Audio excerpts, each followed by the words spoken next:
জাপানকে 2-1 গোলে হারিয়ে দারুণভাবে শেষ 32-এর বাধা পেরিয়েছে ব্রাজিল। প্রথমার্ধে পিছিয়ে থাকলেও বিরতির পর 2 গোল করে জয় তুলে নেয় সেলেসাওরা। এবার শেষ 16তে তাদের প্রতিপক্ষ হবে নরওয়ে অথবা আইভরি কোস্ট।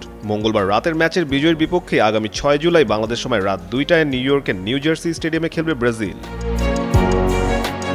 সম্ভাব্য দুই প্রতিপক্ষের মধ্যে আইভরি কোস্টের বিপক্ষে রয়েছে ব্রাজিলের সুখের স্মৃতি।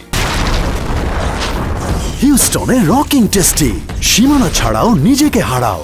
বিশ্বকাপে দুই দল মাত্র একবার মুখোমুখি হয়েছিল 2010 সালের গ্রুপ পর্বে। সেই ম্যাচে 3-1 ব্যবধানে জিতেছিল ব্রাজিল। লুইস ফ্যাবিনিও করেছিলেন জোড়া গোল আর এলানো যোগ করেন একটি গোল। আইভরি কোস্টের হয়ে একমাত্র গোলটি করেছিলেন দিদিয়ের দ্রগবা। তবে ম্যাচের শেষের দিকে লাল কার্ড দেখেছিলেন কাকা। অন্যদিকে নরওয়ের বিপক্ষে ব্রাজিলের পরিসংখ্যান মোটেও স্বস্তিদায়ক নয়।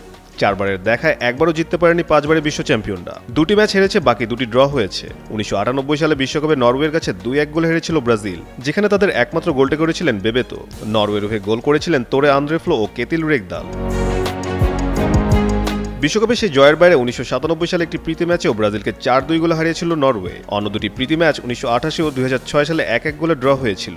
তাই ইতিহাস বলছে শেষ 16তে নরওয়ের প্রতিপক্ষ হলে ব্রাজিলের জন্য অপেক্ষা করবে কঠিন এক পরীক্ষা। কাজী সাকলেন আহমেদ, যুগান্তর স্পোর্টস।